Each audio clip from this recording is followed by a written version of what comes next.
Matt and Abby have always been known for their picture-perfect image online, the dancing couple who went viral during lockdowns, the young parents who opened up about life's struggles.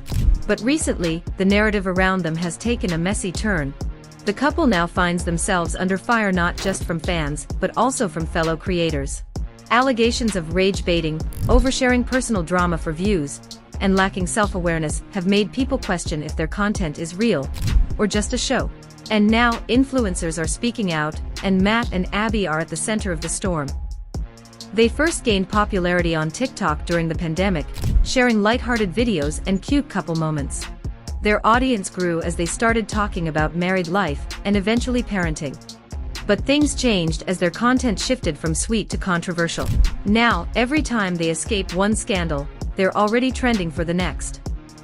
Many followers say their content no longer feels genuine. Instead, it seems carefully crafted to trigger reactions. The term rage baiting, posting intentionally triggering content, is often attached to their name.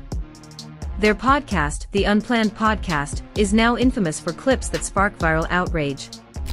Some believe this is Matt's strategy: stir the pot, spark discussion, and ride the algorithm.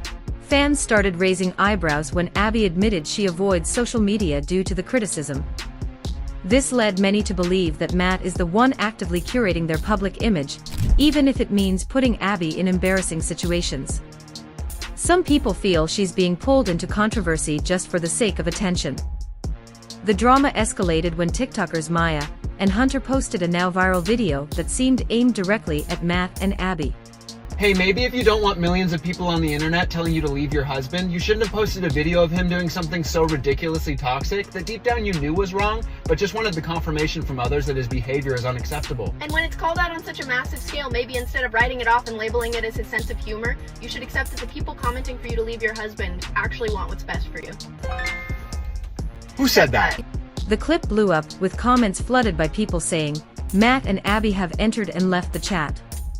Another viral post questioned whether Matt and Abby's content is real or just an act. The TikTok's caption read, "They really do say some things." One commenter replied, "Matt is rage baiting, Abby is damage control. I miss their old content."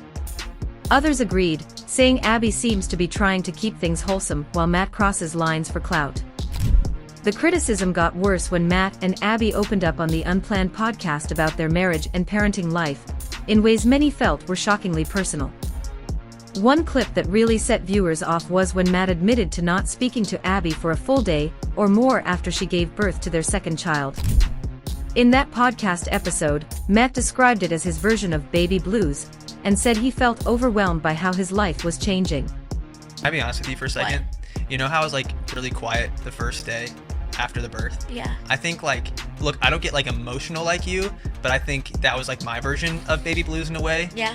Which I feel like I still don't quite understand what the term baby blues means, but I think I was. You'll never understand, honey. I won't, and I won't understand from your perspective. But I think I was having this like realization moment of, okay, like my life just changed big time, and for a little bit I was like, wow, like all my career goals have to go to the wayside, and I just kind of felt, I was kind of frustrated a little bit. I could tell. And I just kind of shut down and didn't say anything. Like I was just like quiet. Yeah, that was hard for me. Because I wasn't gonna like talk to you about it because I didn't want to like bring you down. But then by me not saying anything, I think that brought you down. Well, you were bringing me down because you weren't talking to me. It was just hard because I was having such high needs at that point that weren't getting met. And I think it was causing frustration between the two of us. And it was hard too because like for me, knowing that you can't, other than obviously you need to feed Augie, and we can't do formula, but like you were wanting to do breastfeeding, and so like it felt like I was doing like everything for Augie, and so I'm like, here I am, like I have all these like big goals and big dreams, and I have to put them to the wayside, and I'm like, I'm stuck here, and I was kind of mad. Yeah. And that just lasted for like a day. It lasted like 2 days. You think it lasted 2 days? Sure. Did it last into the second day? Maybe it did last for the second day. But then it went away. Yeah. But I also think that like it hits you in that moment because you feel like your life is over and you feel like you can't do anything else. Because in that moment, felt earth-shattering. Well, because I think when you have a new kid coming into the world, that time right then is the most intense. Abby, trying to stay calm, said she needed support at that time and didn't receive it. The backlash was instant. Many fans were shocked he would admit that publicly, and even more stunned that they published it as content. Comments like "he mourned his dreams while she was bleeding in a hospital bed" flooded the video. In a separate moment on the podcast, Matt referred to Abby's C-section as cheating birth, a phrase that horrified mothers online. In another clip, he spoke openly about how things felt different down there after childbirth, again, drawing anger for turning intimate details into entertainment. My regrets was we basically publicly talked about an argument we had in our marriage right after the birth of our second child. And I there's things that I did then that I regret. And also just perception can get so messy when people are the he said, she said thing happens, and then something that you did can turn into something that's way bigger than it actually was. And so I just wish that we would have probably had more privacy in that situation. But I was thinking about, hey, if we're vulnerable with this, maybe it'll encourage other people to know that they're not alone. Matt and Abby recently joined Ginger and Jeremy Vuolo on their podcast, where they acknowledged they might have taken things too far. They said they now second-guess what they share and sometimes edit things out. Matt even said they regret being so open in the past, especially about arguments and emotional lows. Abby added that their lack of privacy before made things worse. More recently is not talking about things until it's we've resolved them, healed from them, whatever it is. Because I think it's good to be vulnerable. I mean, I feel like that word is overused in a way, but the sense that we're not putting on any kind of front, and we're not also going to.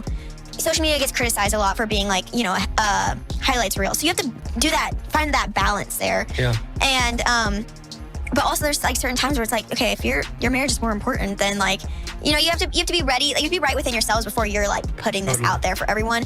And I think we've made mistakes in that area before. And I feel now we have a really good system for communicating those things. And so now it's a really quick thing. It's oh, what are we gonna talk about? Okay, this is I don't know. I think it's a little too soon. It's all right, move on. Or we even said it by accident. It's okay, great. We have the power of editing. I didn't feel I said that was okay to talk about. But in hindsight, I feel it's a little bit maybe toes the line. Or we can ask our friends, be does this seem a little bit?